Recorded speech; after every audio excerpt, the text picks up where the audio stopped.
Hello friends, આજે આપણે આ ચેપ્ટરના ખૂબ જ અગત્યના ટોપિક વિદ્યુત ક્ષેત્રની વાત કરવાના છીએ. તો વિદ્યુત ક્ષેત્ર એટલે શું, કેટલાક ઉદાહરણો દ્વારા સમજીએ. માની લો કે અમાસની અંધારી રાત હોય અને ધાબા ઉપર કે મેદાન પર કોઈ બલ્બને પ્રકાશિત કરવામાં આવે, તો આ બલ્બનો પ્રકાશ જેટલા વિસ્તારમાં ફેલાય છે તે વિસ્તારને આપણે બલ્બનું ક્ષેત્ર ગણી શકીએ છીએ. તેવી જ રીતે કરોળિયો પોતાનું ઝાડું જેટલા વિસ્તારમાં બનાવે છે તે વિસ્તારને આપણે કરોળિયાનું ક્ષેત્ર ગણી શકીએ છીએ. આપણે અગાઉના ધોરણમાં ભણીને આવેલા છે. એક પ્રયોગ આપણે કર્યો હતો. માની લો કે આપણી જોડે એક ચુંબક છે અને આ એક લોખંડની ખીલ્લી છે. પ્રારંભમાં આ લોખંડની ખીલ્લીને ચુંબકથી ઘણે દૂર મૂકવામાં આવે તો લોખંડની ખીલ્લી ચુંબક વડે આકર્ષાતી નથી.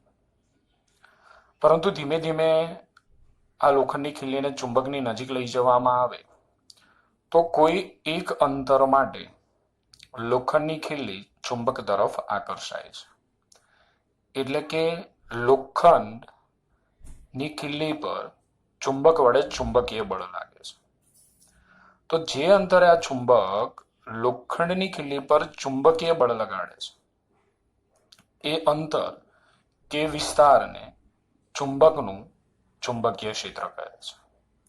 એટલે કે ચુંબકની અસર આજુબાજુના જેટલા વિસ્તારમાં પ્રવર્તમાન હોય તે વિસ્તારને આપણે ચુંબકનું ચુંબકીય ક્ષેત્ર કહીએ છીએ. આપણે ભણીને આવેલા છે ચુંબક માટે ચુંબકીય ક્ષેત્રની ડેફિનેશન કે ચુંબકની અસર આજુબાજુના જેટલા વિસ્તારમાં પ્રવર્તમાન હોય તે વિસ્તારને આપણે ચુંબકનું ચુંબકીય ક્ષેત્ર કહીએ છીએ.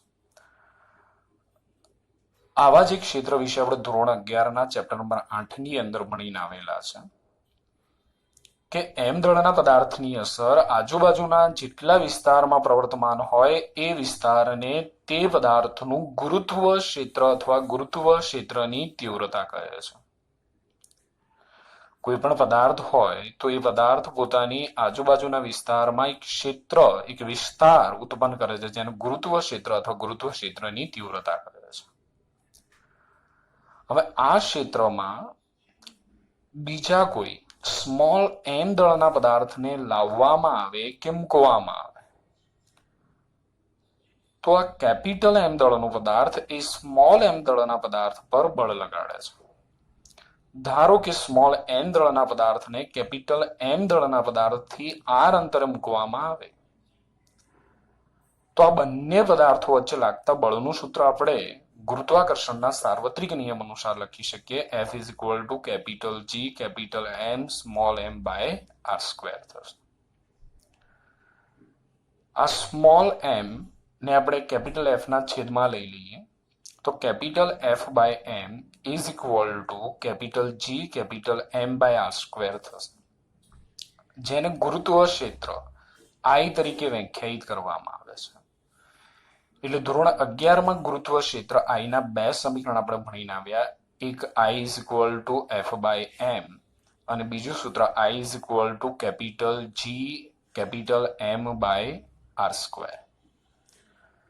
I is equal to F by m ના આદર ગુરુત્વ ક્ષેત્રની ટૂંકી જો વ્યાખ્યા આપી હોય તો આપણે આ રીતે આપી શકાય કે એકમ દળના પદાર્થ પર લાગતા ગુરુત્વાકર્ષી બળને ગુરુત્વ ક્ષેત્ર કહે છે. ગુરુત્વ ક્ષેત્રના બે એકમો પણ આપણે જોઈ લઈએ.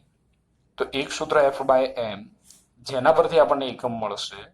F એટલે બળ જેનો એકમ ન્યૂટન, m એટલે દળ એનો એકમ કિલોગ્રામ થશે અને બીજો એકમ મીટર પર સેકન્ડ સ્ક્વેર થશે. ઓકે, તો મિત્રો વિદ્યુત ક્ષેત્ર વિશે સમજીએ. માની લો કે આપણી જોડે એક કેપિટલ ક્યુ વિદ્યુત ભાર છે અને આ કેપિટલ ક્યુ વિદ્યુત ભારથી આર અંતરે આવેલા પી બિંદુ પાસે એક સ્મોલ ક્યુ વિદ્યુત ભાર મૂકવામાં આવે છે. તો જેવો સ્મોલ ક્યુ વિદ્યુત ભારને પી બિંદુ પાસે મૂકવામાં આવે કે તરત જ કેપિટલ ક્યુ વિદ્યુત ભારને લીધે સ્મોલ ક્યુ વિદ્યુત ભાર પર કુલમ્બના નિયમ અનુસાર બળ લાગે છે. આ બળનું સૂત્ર લખવું હોય તો આપણે આ રીતે લખી શકીએ. Capital F is equal to K capital Q small Q by R square. જે આપણને ખબર છે કે કે એ સમપ્રમાણતા અચળાંક છે અને કે બરાબર આપણે 1/4πε0 પણ લઈ શકીએ છીએ, જ્યાં કે ની value 9 × 10⁹ newton metre square by coulomb square થશે અને ε0 શૂન્યાવકાશની પરમિટિવિટી છે, જેનું મૂલ્ય 8.85 × 10⁻12 coulomb square by newton metre square થશે. ઓકે, તો આપણે જોયું કે અહીંયા પી બિંદુ પાસે સ્મોલ ક્યુ વિદ્યુતભારને મૂકવામાં આવે એટલે કેપિટલ ક્યુ વિદ્યુતભાર સ્મોલ ક્યુ વિદ્યુતભાર પર કુલમના નિયમ અનુસાર બળ લગાડે છે. હવે જો આ પી બિંદુ પાસેથી સ્મોલ ક્યુ વિદ્યુતભારને દૂર લઈ જવામાં આવે તો પી બિંદુની આસપાસ શું રહેશે? તમે કહેશો કે કઈ જ નહીં રહે. તો આપણને પ્રશ્ન થાય કે તો પછી ક્યુ વિદ્યુતભારને પી બિંદુ પાસે મૂકવામાં આવે તો તેના પર બળ કેવી રીતે લાગે છે? ફરી સમજો મિત્રો, મેં તમને શું કીધું કે આપણે જો પી બિંદુ પાસેથી ક્યુ વિદ્યુતભારને લઈ જઈએ, દૂર લઈ જઈએ, તો પી બિંદુની આસપાસ શું રહેશે? તો તમે કહેશો કે કઈ જ નહીં રહે. તો પી બિંદુની આસપાસ કઈ જ હતું નહીં. તો જ્યારે પી બિંદુ પાસે ક્યુ વિદ્યુતભારને મૂકવામાં આવે છે ત્યારે તેના પર બળ કેમ લાગે છે? તો આ પ્રશ્નનો જવાબ આપવા માટે પહેલાના વૈજ્ઞાનિકોએ ક્ષેત્ર શબ્દનો ઉપયોગ કર્યો હતો. એટલે કે વિદ્યુતભાર તેની આસપાસના વિસ્તારમાં એક ક્ષેત્ર ઉત્પન્ન કરે છે જેને વિદ્યુત ક્ષેત્ર કહે છે. તો વિદ્યુત ક્ષેત્રને આપણે વ્યાખ્યાયિત કરવું હોય તો કઈ રીતે કરી શકીએ? તો વિદ્યુતભારની અસર આજુબાજુના જેટલા વિસ્તારમાં પ્રવર્તમાન હોય તે વિસ્તારને તે વિદ્યુતભારનું વિદ્યુત ક્ષેત્ર કહે છે. ઓકે, વિદ્યુત ક્ષેત્રને બીજી કઈ રીતે આપણે વ્યાખ્યાયિત કરી શકીએ? તો આપણે સૂત્ર જોયું, capital F = K, capital Q small q by r square. Small q ને આપણે છેદમાં લઈ લઈએ તો capital F by small q આપણને મળશે KQ બાય r સ્ક્વેર, જેને વિદ્યુત ક્ષેત્ર એટલે કે ઇલેક્ટ્રિક ફિલ્ડ E વડે વ્યાખ્યાયિત કરવામાં આવે છે. તો અહીંયા E = KQ by r square એટલે Q વિદ્યુતભારને લીધે r અંતરે ઉદ્ભવતા વિદ્યુત ક્ષેત્રનું સૂત્ર થયું. અને વિદ્યુત ક્ષેત્રને બીજી રીતે વ્યાખ્યાયિત કરવું હોય તો વિદ્યુતભારની આસપાસના વિસ્તારમાં કેપિટલ Q વિદ્યુતભારની આસપાસના વિસ્તારમાં એકમ ધન વિદ્યુતભાર પર લાગતું બળ, એકમ ધન વિદ્યુતભાર પર લાગતું બળ જેને વિદ્યુત ક્ષેત્ર કહે છે. તો અહીંયા વિદ્યુત ક્ષેત્રના બે સૂત્ર થયા. કેપિટલ Q વિદ્યુતભારથી r અંતર ઉદ્ભવતા વિદ્યુત ક્ષેત્રનું સૂત્ર KQ બાય r સ્ક્વેર અને એકમ ધન વિદ્યુતભાર પર લાગતું બળ એટલે વિદ્યુત ક્ષેત્ર E = F બાય Q થશે. ઓકે દોસ્તો, હવે અહીંયા ધ્યાન આપજો. તો વિદ્યુત ક્ષેત્રની મદદથી આપણે શું શોધી શકીએ? તો વિદ્યુતભાર તંત્રની આસપાસના વિસ્તારમાં કોઈ બિંદુ પાસે એકમ ધન વિદ્યુતભાર પર લાગતું બળ શોધવા માટે વિદ્યુત ક્ષેત્રની સંકલ્પના ખૂબ જ ઉપયોગી છે, જેની આપણે બે વ્યાખ્યા જોઈ. પહેલી વ્યાખ્યા કે વિદ્યુતભારની અસર આજુબાજુના જેટલા વિસ્તારમાં પ્રવર્તમાન હોય તે વિસ્તારને તે વિદ્યુતભારનું વિદ્યુત ક્ષેત્ર કહે છે. જેની આપણે બીજી વ્યાખ્યા જોઈ, વિદ્યુતભાર તંત્રની આસપાસના વિસ્તારમાં કોઈ પણ બિંદુ પાસે એકમ ધન વિદ્યુતભાર પર લાગતા બળને તે વિદ્યુતભાર તંત્રનું વિદ્યુત ક્ષેત્ર કહે છે. દોસ્તો, અહીંયા એક વાત ખાસ નોંધજો કે જો આપણી જોડે પોઝિટિવ ચાર્જ હોય, પ્લસ ક્યુ વિદ્યુતભાર હોય, તો એને કારણે ઉદ્ભવતું વિદ્યુત ક્ષેત્ર કેવું હોય? તો પ્લસ ક્યુ વિદ્યુતભારને કારણે ઉદ્ભવતું વિદ્યુત ક્ષેત્ર ત્રિજ્યાવર્તી બહારની દિશામાં હોય છે અને ઋણ વિદ્યુતભારને લીધે ઉદ્ભવતું વિદ્યુત ક્ષેત્ર ત્રિજ્યાવર્તી અંદરની દિશામાં હોય છે. અને આ વિદ્યુત ક્ષેત્રને વિદ્યુતભાર વડે ઉદ્ભવતા વિદ્યુત ક્ષેત્રને ક્ષેત્ર સદિશો વડે દર્શાવવામાં આવે છે. એટલે મેં આ વિદ્યુતભાર પ્લસ ક્યુ વિદ્યુતભાર કે માઇનસ ક્યુ વિદ્યુતભાર વડે ઉદ્ભવતા વિદ્યુત ક્ષેત્રને ક્ષેત્ર સદિશો વડે દર્શાવેલ છે.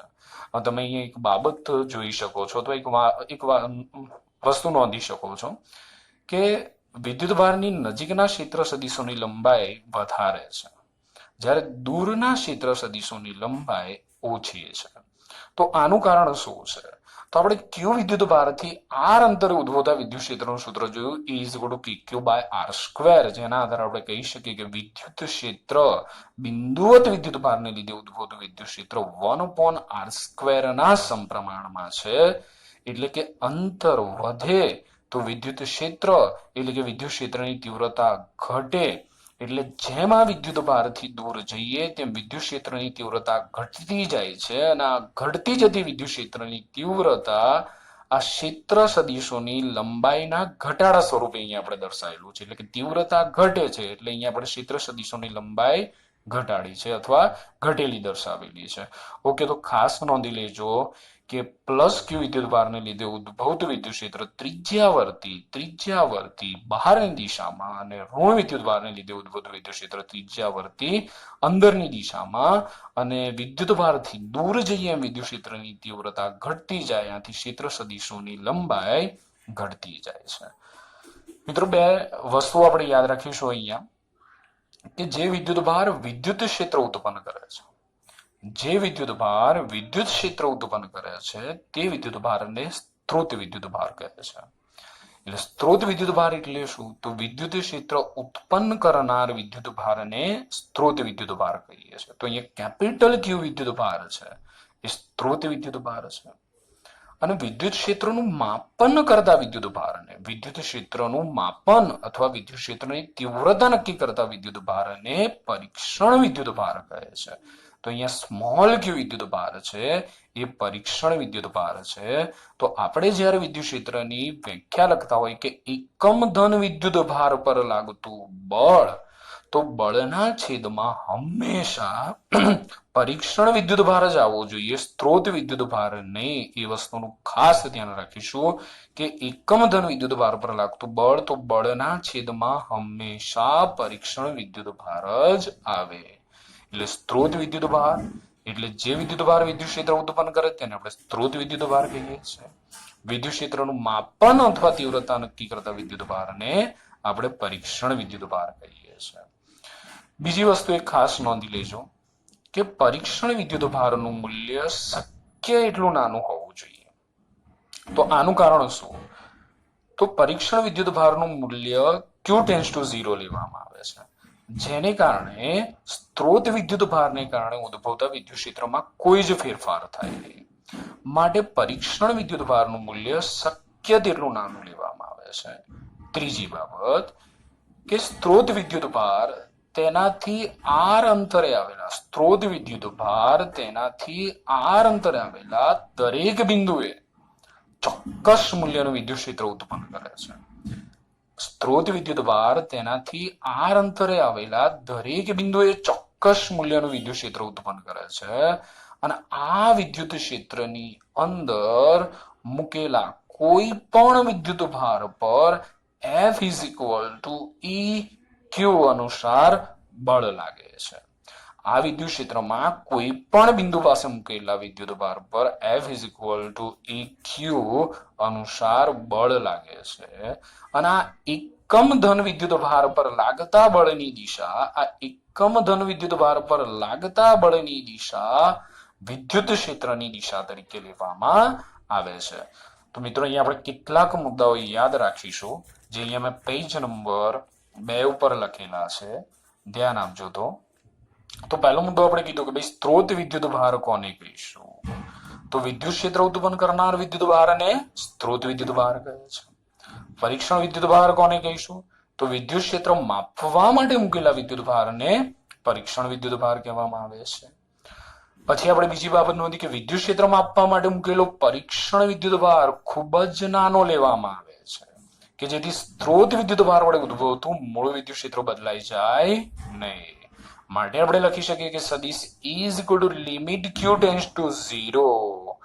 નાનો એટલે 0 ને પણ 0 ની નજીકનું પરીક્ષણ વિદ્યુત ભારનું મૂલ્ય હોવું જોઈએ સદિશ F બાય Q. ત્રીજી બાબત મેં તમને કીધી કે સ્ત્રોત વિદ્યુત ભાર તેનાથી આર અંતરે આવેલા દરેક બિંદુએ ચોક્કસ મૂલ્યનું વિદ્યુત ક્ષેત્ર ઉત્પન્ન કરે છે. અને આ વિદ્યુત ક્ષેત્રમાં મૂકેલા કોઈ પણ વિદ્યુત ભાર પર આ વિદ્યુત ક્ષેત્રને કારણે સદિશ F સદિશ E ઇન્ટુ Q જેટલું બળ લાગે છે. અને વિદ્યુત ક્ષેત્રમાં મૂકેલા એકમ ધન વિદ્યુત ભાર પર લાગતા બળની દિશાને શું કહેવામાં આવે છે? વિદ્યુત ક્ષેત્રની દિશા ગણવામાં આવે છે. તો આ મુદ્દા તમને MCQ સ્વરૂપે કામ લાગી શકે છે, એટલે આપણે યાદ રાખીશું. દોસ્તો, વિદ્યુત ક્ષેત્ર આ ચેપ્ટરમાં જ્યાં જ્યાં આપણે વિદ્યુત ક્ષેત્રની વાત કરવાના છીએ ત્યાં ત્યાં આપણને કેટલીક વસ્તુઓ બહુ જ કામ લાગવાની છે, જે આપણે કાયમ માટે યાદ રાખીશું. તો મેં અહીંયા વિદ્યુત ક્ષેત્રની ટૂંકમાં માહિતી તમને આપી છે, જેની એક ટૂંકમાં વ્યાખ્યા આપી છે કે એકમ ધન વિદ્યુત ભાર પર લાગતું બળ એટલે વિદ્યુત ક્ષેત્ર, જેનું પહેલું સૂત્ર is equal to capital F by Q, જ્યાં Q એટલે કયો વિદ્યુત ભાર છે? પરીક્ષણ વિદ્યુત ભાર. માટે આપણે કહી શકીએ કે capital F is equal two EQ. જેના આધારે મિત્રો તમારે યાદ રાખવાનું છે કે વિદ્યુત ક્ષેત્રમાં વિદ્યુત ભારિત કણને મૂકવામાં આવે તો શું થાય? તો વિદ્યુત ક્ષેત્રમાં વિદ્યુત ભારિત કણને મૂકવામાં આવે તો એક બળ લાગે. શું થાય? એક બળ લાગે. અને એ બળનું સૂત્ર કયું? F is equal two EQ, જેને આપણે યાદ રાખીશું ફેંકવું. ઓકે, એક બીજું સૂત્ર જોઈએ. E is equal to V by D. માટે V is equal to E into D. તો મિત્રો નોંધી લેજો, E એટલે તો વિદ્યુત ક્ષેત્ર છે, V એટલે વિદ્યુત સ્થિતિમાન છે, D એટલે અંતર છે. માટે V બરાબર થશે કેપિટલ E ઇન્ટુ D, જેને આપણે યાદ રાખીશું વેગ. તો બે સૂત્ર થયા વિદ્યુત ક્ષેત્રના, એક E is equal to F by Q અને બીજું E is equal to V by D. ત્રીજું સૂત્ર જે આપણે આગળના લેક્ચરમાં સાબિત કરીશું, પણ અત્યારથી આપણે યાદ રાખી લઈએ, બિંદુવત વિદ્યુત ભારનું વિદ્યુત ક્ષેત્ર, જેનું સૂત્ર E is equal to KQ by R square. બિંદુવત વિદ્યુત ભારનું વિદ્યુત ક્ષેત્ર capital E is equal to KQ by R square. એકમની વાત કરીએ તો પહેલું સૂત્ર F બાય Q, બળનો એકમ ન્યૂટન, વિદ્યુત ભારનો એકમ કુલમ. બીજું સૂત્ર V બાય D, વિદ્યુત સ્થિતિમાનનો એકમ યાદ છે, યાદ રાખવાનું છે. વિદ્યુત સ્થિતિમાનનો એકમ વોલ્ટ, અંતરનો એકમ મીટર. પારિમાણિક સૂત્ર બનાવવું છે તો ન્યૂટનનો નંબર 112 એટલે M1 L1 T-2, કુલમ એટલે A1 T1.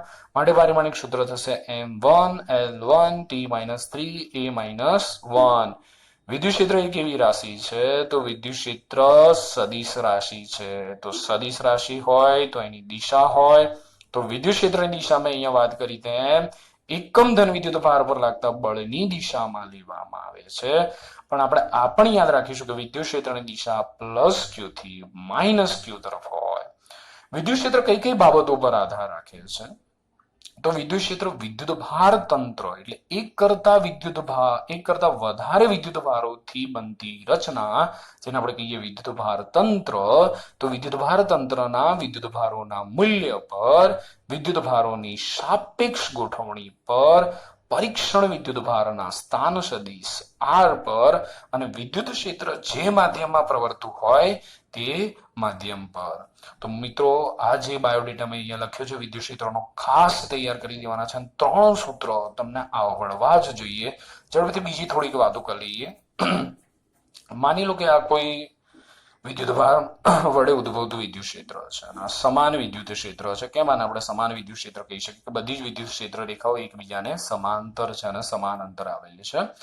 જો આ વિદ્યુત ક્ષેત્રમાં પ્લસ Q વિદ્યુત ભારને મૂકવામાં આવે તો શું થાય? તો મેં હમણાં જ તમને કીધું કે વિદ્યુત ભારને વિદ્યુત ક્ષેત્રમાં મૂકવામાં આવે તો તેના પર બળ લાગે. તો પ્લસ Q વિદ્યુત ભાર પર કઈ દિશામાં બળ લાગે? તો પ્લસ Q વિદ્યુત ભાર પર વિદ્યુત ક્ષેત્રની દિશામાં બળ લાગે અને એ બળનું સૂત્ર થાય પ્લસ QE.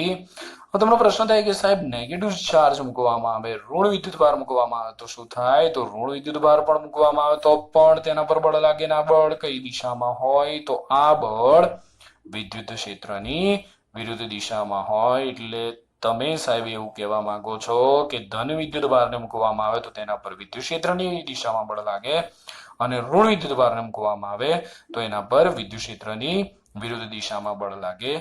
તો આપણે હમણાં જ જોયું કે વિદ્યુત ક્ષેત્રમાં વિદ્યુત ભારિત કણને મૂકવામાં આવે તો તેના પર લાગતા બળનું સૂત્ર શું થાય? F બરાબર EQ. તો ઇલેક્ટ્રોન અને પ્રોટોન પર લાગતા બળનું સૂત્ર લખવું હોય તો આપણે આ રીતે લખી શકીએ. ઇલેક્ટ્રોન પર લાગતું બળ F is equal to capital E small E proton પર લાગતું બળ F is equal to capital E into small e. મિત્રો એક વસ્તુ ખાસ ધ્યાન રાખીશું કે વિદ્યુતભારિત કણ હોય તો આપણે ક્યુ લખીશું સૂત્રમાં, પણ કોઈ કણ માટે વાત કરતા હોય ઇલેક્ટ્રોન પ્રોટોન તો માટે આપણે એનો ચાર્જ E લખીશું. અહીંયા પ્રશ્ન પૂછવામાં આવે કે ભાઈ વિદ્યુત ક્ષેત્રમાં ઇલેક્ટ્રોન અને પ્રોટોનને મૂકવામાં આવે તો તેના પર લાગતા બળો સમાન હશે કે અસમાન હશે? તો ઇલેક્ટ્રોન અને પ્રોટોનને મૂકવામાં આવે તો એક મુદ્દો નોંધી લઈએ કે સમાન વિદ્યુત ક્ષેત્રમાં ઇલેક્ટ્રોન અને પ્રોટોન પર લાગતા બળો કેવા હોય? તો ઇલેક્ટ્રોન અને પ્રોટોન પર લાગતા બળો સમાન મૂલ્યના હોય, સમાન મૂલ્યના હોય, પરંતુ કેવી દિશામાં હોય? પરંતુ પરસ્પર વિરુદ્ધ દિશામાં હોય.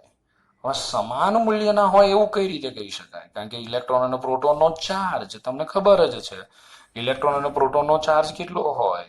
તો અહીંયા charge E is equal to 1.6 into 10⁻90 coulomb. બંનેનો ચાર્જ સરખો છે, E નું મૂલ્ય અચળ છે, તો બંને પર લાગતા બળના મૂલ્યો કેવા થશે? સમાન થશે, પરંતુ એમની દિશા આપણે જોઈ શકીએ છીએ પરસ્પર વિરુદ્ધ દિશામાં છે. ઓકે, એક બીજું સૂત્ર પણ આપણે જોઈ લઈએ ઝડપથી કે F ઇઝ ઇક્વલ ટુ આપણે જોયું E Q. F ની જગ્યાએ આપણે ન્યૂટનની ગતિના બીજા નિયમ અનુસાર લખી શકીએ MA/EQ. તો E ઇઝ ઇક્વલ ટુ થશે EQ બાય M. તો સમાન વિદ્યુત ક્ષેત્રમાં વિદ્યુત ભારિત કણના પ્રવેગનું સૂત્ર EQ બાય M થાય, જેના આધારે કહી શકીએ કે પ્રવેગ એ પદાર્થના દળના વ્યસ્ત પ્રમાણમાં છે. તો ઇલેક્ટ્રોન માટે લખવું હોય તો શું લખી શકાય? E is equal to EE by mass of E. અને પ્રોટોન માટે લખવું હોય તો શું લખી શકાય? EP. અહીંયા આપણે EE લખીએ is equal to capital E small e by MP થશે. તો પ્રશ્ન પૂછવામાં આવે કે ભાઈ સમાન વિદ્યુત ક્ષેત્રમાં ઇલેક્ટ્રોન અને પ્રોટોનનો પ્રવેગ કેવો હોય? તો સમાન વિદ્યુત ક્ષેત્રમાં ઇલેક્ટ્રોન અને પ્રોટોનનો પ્રવેગ કેવો થશે? પ્રવેગ સમાન કે અસમાન? તો પ્રવેગ અસમાન હોય. કેમ અસમાન હોય? કારણ કે પ્રવેગ એ કણના દળના વ્યસ્ત પ્રમાણમાં છે, અને ઇલેક્ટ્રોનનું દળ આપણે લઈએ છીએ 9.11 ગુણ્યા 10⁻31 kg, અને પ્રોટોનનું દળ લઈએ છીએ 1.67 ગુણ્યા 10⁻27 kg. તો બંનેના દળ કેવા છે? જુદા જુદા. તો પછી બંનેનો પ્રવેગ કેવો હશે? જુદો જુદો હશે. કોનો પ્રવેગ વધારે હશે? તો જેનું દળ ઓછું હશે એનો પ્રવેગ વધારે હશે. તો ઇલેક્ટ્રોનનું દળ પ્રોટોનના દળ કરતા ઓછું છે, માટે ઇલેક્ટ્રોનનો પ્રવેગ વધારે હશે, પ્રોટોનનો પ્રવેગ ઓછો હશે. તો આ બે બાબતો આપણે ધ્યાનમાં રાખીશું કે સમાન વિદ્યુત ક્ષેત્રમાં ઇલેક્ટ્રોન અને પ્રોટોન પર લાગતા બળના મૂલ્યો સમાન હોય, પરંતુ એમની દિશા પરસ્પર વિરુદ્ધ હોય. અને સમાન વિદ્યુત ક્ષેત્રમાં ઇલેક્ટ્રોન અને પ્રોટોનનો પ્રવેગ અસમાન હોય, કારણ કે પ્રવેગ એ પદાર્થના દળ પર આધારિત છે. તો પ્રવેગનું સૂત્ર યાદ રાખીશું E is equal to EQ by M. તો દોસ્તો આજનો લેક્ચર તમારો આપણે બહુ જ અગત્યનો રહેશે આગળની થિયરી સમજવા માટે. આગળના લેક્ચરમાં આપણે બિંદુવત વિદ્યુત ભારના વિદ્યુત ક્ષેત્રનું સૂત્ર E is equal to KQ by R², અને એક કરતા વધારે વિદ્યુત ભારો એટલે કે N વિદ્યુત ભારોના તંત્રના વિદ્યુત ક્ષેત્રનું સમીકરણ મેળવીશું. પણ આ લેક્ચર ખાસ ધ્યાનથી જોજો, અને જે પણ બાયોડેટા આપેલો છે એ તૈયાર કરી નાખજો.